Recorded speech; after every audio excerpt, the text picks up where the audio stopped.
I work as a librarian at a homeschool curriculum library. Ooh, And cool. so I initially bought the hostess kit because you guys were offering a dry erase board, a clipboard, and I wanted the dry erase board clipboard.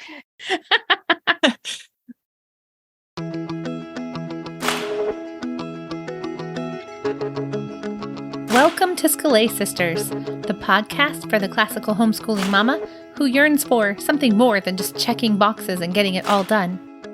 Scholé Sisters discusses topics that matter to those of us who believe that educating ourselves through reading widely, thinking deeply, and applying faithfully equips us for the task of educating our children. I am your host, Brandy Venzel. To get my free, almost weekly, mostly Charlotte Mason newsletter, go to afterthoughtsblog.net/subscribe and sign up. My co-host today is Abby Wall. Abby is basically the queen of the Scholé Sistership. Abby is a country-living farmer, rancher, a loving wife, and mom of 5 who homeschools and reads whenever she can. Our guest today is Kara Hughes.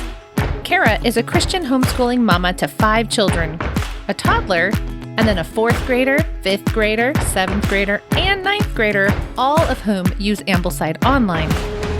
She loves reading and hiking, and especially the two together when she can get them.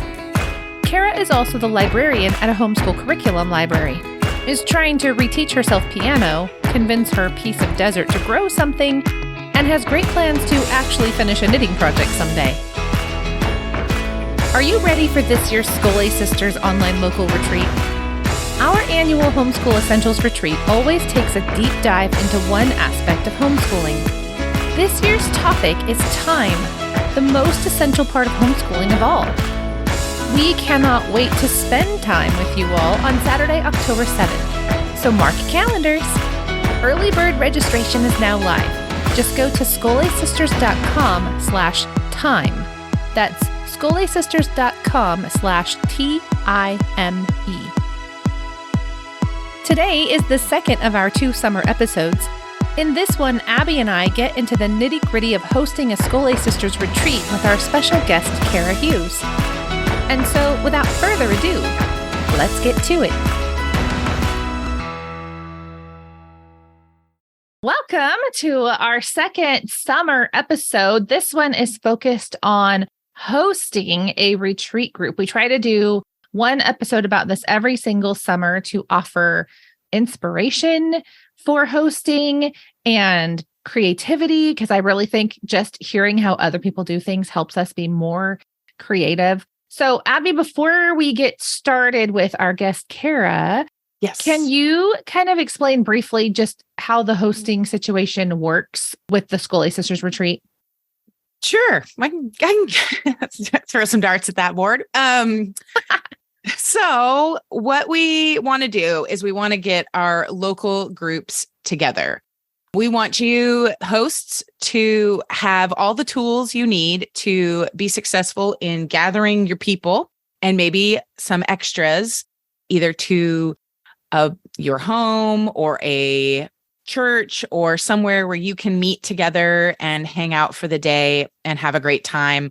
It's a great time for moms to just become refreshed and connect and visit. And, it's like a teacher's in-service type day or retreat that you and your friends can just enjoy. And we will be talking about a specific subject. This year is Homeschool Essentials, and our theme is time. And so what will happen is if you're a host, you will get a hostess kit, and it will come with downloads, suggestions, a whole checklist of items that help you run this process seamlessly, even some fun swag like stickers and pens and bookmarks and things like that that you can give away. And it is such a great time to get together. You can either do it live with us. What are our dates again, Brandy? It's Saturday, October 7th. So Saturday, October 7th, or we have other people who get their groups together at different times of the year, either, a few weeks later, or they even go so far as to get a little winter pickup in February when, the homeschooling doldrums come upon us. So there's a lot of different ways that we can do this. And we've had different hostesses come on each summer to tell us about how their group makes this happen. And that's why we have our friend Kara here with us today to share with us about her retreat. That's right. So Kara, let's have you start off with just telling us a little bit about yourself, like the ages of your kids, how long you've been homeschooling, where you're located, all that kind of stuff. So first, thank you for having me on. Sure. So my kids are, how old are they? They're 14, 12, 10, almost 9, and 3.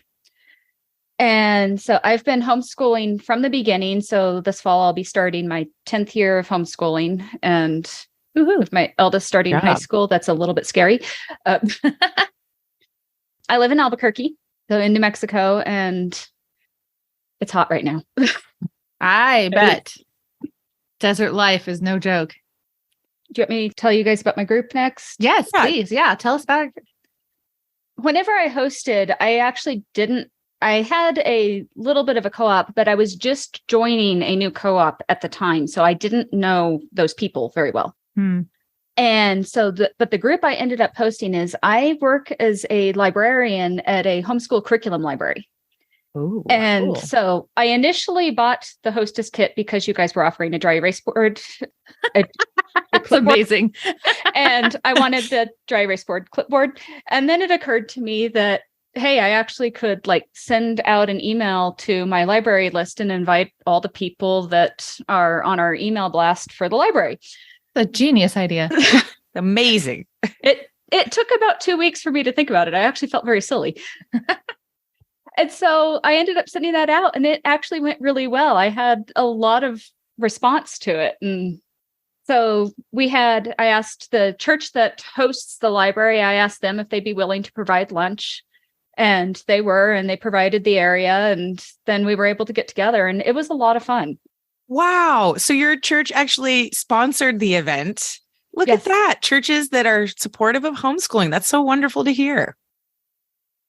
Is there underlying bitterness there, Abby? No. Okay. No, there's no. I think it's so great. No, okay. Our church is really, really supportive of our homeschool group too. We have a co-op, and it's like 50 some kids. And they, don't make us pay rent. They don't make us pay insurance. That's awesome. They are wonderful. They're just super supportive. They let us use supplies. They're very generous. So no bitterness. No bitterness. Okay. Sorry if it sounded like that. No, at first I was like, is there a story? I've just here? heard that some churches don't. So it's really nice to hear that, so many people are so positive about that. That's great. Sorry for interrupting. No, I think it's okay. It's a conversation. So you continued to host a retreat after that initial retreat. So you obviously decided that it was worth coming back, even though you no longer needed a whiteboard clipboard.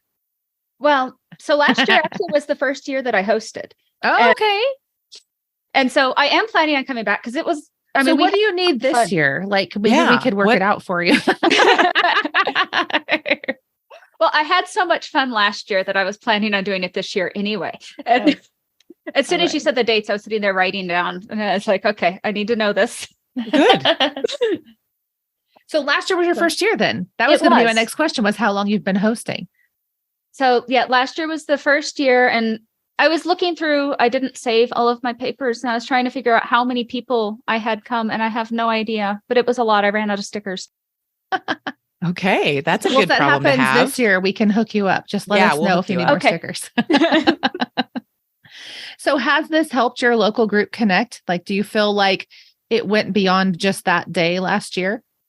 So some of the people in my co-op that I had just joined were in it, and they talked about it, and they mentioned it a couple times later of like how much they learned and how great it was. And through the summer, I have been asked a couple times of if I had heard, since I'm the only one that's actually a member on the sistership, but I think several other people actually listen to the podcast. And they're like, have you heard if they're going to do the retreat again? And do you know the dates? And are you going to host again? And I'm like, you'll know when I know, but I am planning on hosting it.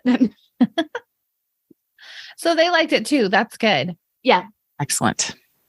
Did you feel like it helped your group, I don't know, connect, get closer together? Since we had a large group of people that didn't necessarily know each other, I'm not sure that it did, just because some of those people we never saw again. Yeah. I could see how it would if we had stuck with a smaller group. But it was also a lot of fun getting to, talk about these things with people that we didn't know, because then we got other ideas that weren't just our little group. Yeah. No echo chamber. That's true. I like that. I never really thought about it that way, that if you have a larger group, you're kind of mining for a new perspective almost. Well, and I always appreciate meeting other people from other groups or different, maybe methods, because it just reminds me how many homeschoolers there are out there, right? In my area. Like sometimes it can feel like, well, we don't really have a big group and it's just us, lone wolfing it, but really we're not. There's just a lot of different people. And that's a great way to just connect as homeschoolers. Yeah. It was great to meet all of those other people. And I'm hoping that they'll want to, the ones that I haven't seen again will want to come back. And because I really appreciated their perspectives and their ideas and thoughts. So what were the challenges of hosting such a large group? Did you bump up against some issues as far as just logistics, or? It was actually a little bit funny. So since the church was providing a meal, a lot of people thought that whenever I said, it costs $25 or whatever, I was referring to the cost of the food. And they were like, well, I have such and such dietary restriction. How are you going to account for that? And I was like, well, the cost is for the seminar. The church is gifting us food. And so they'll have what they have, and bring your own food if you're worried, I guess. Yeah. But that's actually a great example, because I do always wonder, like, how do we handle these very real food issues that come up? We do want to be able to eat together in a group. I feel like that's a very bonding thing to do. Mm-hmm. So you just said, we're serving X, and then if it doesn't work for your diet, bring your own. Yeah. And people accepted that just fine? Most of them did. I had one person drop out because of that. Okay. But yeah, most of the people did. We had a microwave on hand so that, people could warm up their food. Nice. You're in New Mexico. They could just put it outside during the first part of the retreat. And they really could. It'll be done by the time noon rolls around. Or burnt. Good point. So did you divide everybody into, were you seated in rows, or did you divide everybody into individual tables? How did you handle the discussions? I'm curious about the large group logistics involved in this. Because, if you have a smaller group, you basically can all sit around on a couch, and then you all together are the discussion group. There's no need to make any adjustments, really.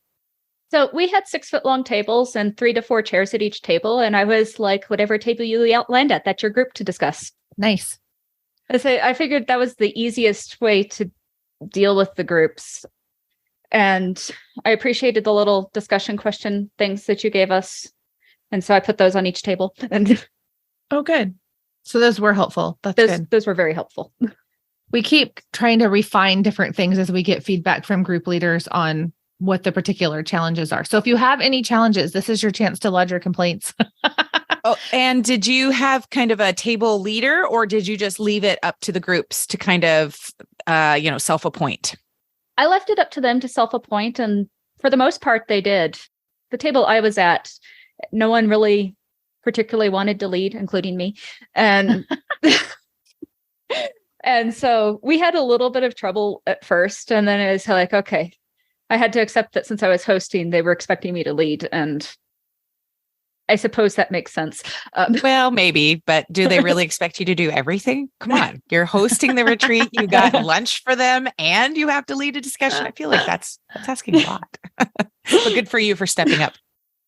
Well, I think we can, if we are going into it knowing that we don't want to lead, try to select someone to do that function for us. Mm-hmm. I'm just thinking years ago when we were leading a book club, and I don't know why, but there were certain things that I had real difficulty with. And I realized if I farmed that part out to a co-leader, everything just went better, instead of me trying to be this kind of person that I really wasn't. Yeah. I suppose. I mean, not that it's bad to be uncomfortable and just like Abby said, step up. But I did find, like, I don't know. A good example was I'm not a very like detailed person. And so I would often let things fall through the cracks on accident. So when we got a co-leader that could just make up for that character deficit, things went better, if that makes sense. Anyway. It does. So I'm probably the opposite of you. I'm like the background detail person. And then I've gotten that impression. Yeah. You're so responsible. So, but yeah, the leading and being in front of people, it's hard for me. Yeah, I totally get that. So do you have a co-leader? I am actually pretty much running the homeschool library on my own. I'm trying to get people to help out with that. And since I'm doing the library on my own and I was doing it through the library, I ended up kind of doing it myself. Mm-hmm. But I'm thinking this year I might be able to recruit someone to at least help me with the retreat. Well, especially those people who keep asking you about it. Yeah. That would be, those are the people that you are like, oh yeah, but I really would love some help. Yeah, we got to make this happen. So what's your favorite part of the retreat? What makes you want to come back? I really did enjoy the discussion. I found it helped me like actually think through what was talked about during the seminar sessions and getting able to get those different perspectives that I mentioned and like, oh, I hadn't thought about it this way.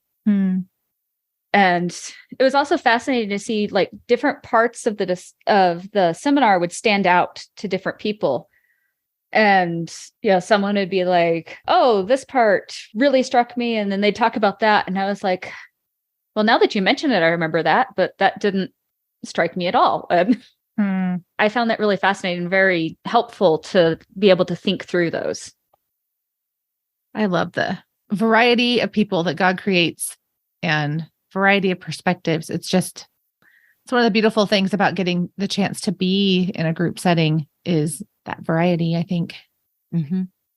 So it reminded me a lot of narration. It's a lot like whenever my kids read something and they're narrating and they narrate something and I'm like, I never thought of that, but you have a good point. And it's a great analogy. I love that. Yeah. Well, I think it gives you insight too into people, like, especially if someone at your table is someone that you're going to be doing life with in a more close proximity, just because of, co-ops or your library or whatever, the things they take away are often the things that for some reason their own lives have primed them for. Right. So it kind of gives you a glimpse at what's going on underneath the surface, I think. Well, and it gives you a common topic, some common ground to dive deep into, and it really breaks the ice, right? I imagine that, the first discussion time is a little bit challenging, but as the day goes on and progresses, everybody warms up and there's that camaraderie that's built, right? Yeah. So that first question actually was kind of awkward because we didn't know each other very well. But by the end of the day, discussion was flowing a lot easier and it was great. So what are your best tips for hosting a retreat? Like if you were talking to somebody who said, oh, I've never done this before, but I think I would like to do this for my local group, what are your pointers? So my first thing is I kept a Google sheet, but somehow keep track of the people that sign up. Because if you misplace them, then they're not very happy with you. But I also had like 2 things that were complimented on a lot. That good. They were tangential things. So there were some purple pens on clearance at Target. So I picked those up. Nice. Misty would be very proud. Oh, Misty's going to be very proud because I also found purple staples left over from college. No way. And so I used my purple staples and I gave everyone purple pens and I got so many compliments on this. And I was sitting there going, the purple staples were I found them in a drawer. Like, amazing. Misty's going to go on the hunt for purple staples when she listens to this. And then you're going to all get staple. Yeah. That's actually genius though. It's amazing how the little things stand out to people too. Yes. But yeah, I just thought it was funny as we were finishing, everyone was like, everything was amazing. You even had purple staples. And I'm like, you cared? So just fun little things that don't really cost a lot, but that make it that extra special, just details is something that I think that's a great way to show people. Like, it's not, you don't need a super maybe fancy lunch or even, fancy table decor. Some nice pins and some staples that are themed. I think that's a great tip. So, and yeah, that was really the only thing we had. I mean, the church that hosted it is tiny. So we are a very, very small church. And so our fellowship hall is also pretty small. So we really did just have an empty room with a TV screen and tables. And that was it. Well, then that's even more impressive that they, sponsored lunch. That's what a gift. What a wonderful church. Yeah, I agree. So were there any other obstacles you had to overcome along the way? So once I found out that I actually needed to keep track of people somehow, not really, the food thing came up a couple times and I had to keep explaining it. I don't really think of any other obstacles. The kit that I got was very helpful. It had the checklist. And so I was able to go through the checklist and be the things I didn't think about, test the technology before you start. Because I totally would have tried to just hook up my computer and go if I hadn't read that. And that would have been bad because my computer did not want to talk to the streaming thing. I'm pretty sure that we learned that through difficult experiences on our end. The checklist was very helpful. I'm glad you didn't have a whole lot of troubles. Yeah. I just like to hear them if people did, because it helps others, anticipate issues that might come up. Of course, we really have tried to refine the process that's in the hostess kit based on all the things that have come up. So hopefully the number of things coming up is going down in number. or is at least really specific to a certain locality and not something that would affect everybody everywhere. So, and you did mostly just talk to people through your email list? So okay. The library has been established for several years. I've only been in charge of it for about 2. That sounds right. But it's been established for something like 20. Oh, wow. And that's amazing. The email list has a large percentage of the homeschool population in my city. And so it was able to go out to tons of people. And then that was where I got most of the people. And then, through my co-op, I mentioned it to them. And some of them were able to make it. Some of them, the day didn't work, So you really were casting a wide net when you sent an email to the library group. I did. Yes. Okay. That makes sense to me. I mean, I'm just thinking, because lots of times when people ask me, well, how do I find people? I mean, I'll always say things like, well, is there a local social media thing? Is there a Facebook group for your local homeschoolers? You could go and post I'm hosting notice in there and just see if you catch any fish with that bait. So this was that kind of a thing. Yeah, it was. That's great. So maybe if somebody is a member of a library like that, it's something even they could tap into if they're trying to promote a retreat. Yeah. I know at least here, there's several Facebook groups of homeschoolers. I don't do Facebook, so I only know they exist and not actually how they work. That people could, post things to. And I imagine other cities have those. At least I assume they do. Yeah, I would think so. That's one reason I'm still on Facebook, is just because it's the easiest way that I can keep up with what's going on, with local opportunities for my kids and myself. I don't know how else to stay in the loop because I prefer to stay home. So I found I had to delete Facebook so that I could actually homeschool my children because I get distracted. Well done. Good job. Good job. Not going to criticize that. That's for sure. Kara, thank you so much for encouraging our local leaders to host and giving us so many great ideas about how to make a successful retreat and how you've helped connect people and gathered a community of very different people throughout your community. And we would just like to encourage you all to order your hostess kits if you're interested in hosting yourself. We make it pretty simple and straightforward. We give you checklists. We give you everything that you could possibly need to make a successful retreat for you and your communities. So thank you again. And we look forward to seeing you all in October when we talk all about time. That's right. Well, thank you for coming, Kara. I really appreciate it. I really do. Yes. Thank you so for much. having me. It's lovely talking to you. Everybody have a great afternoon. Yes. Thank you. Thank you.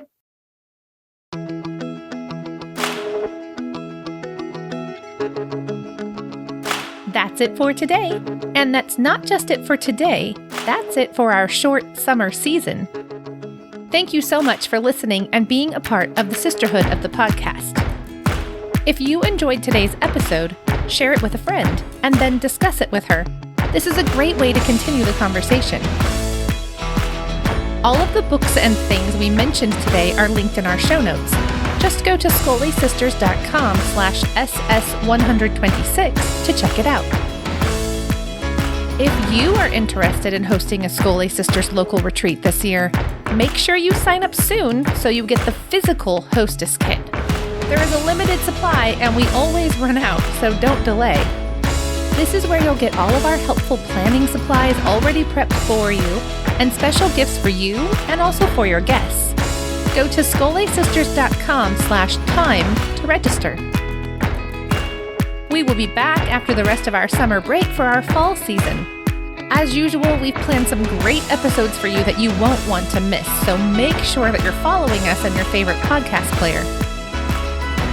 Until then, we want to remind you once again that homeschooling is a marathon you needn't run alone, so open up your eyes and look around you. Find your sisters. It's a good thing I'm super prepared and professional like this. So, Kara, what you don't know is Abby recently turned 40, and I actually told her on her 40th birthday, welcome to 40 when you start to screw more things up. It's proving really true. It's October something. Yeah. Well, we could look that up. We could and cut this out. I lost my train of thought. It's okay. All We right. can edit that out. Brandy will make you sound brilliant. Okay, good. Yeah. And then I'll make fun of you in the outtakes.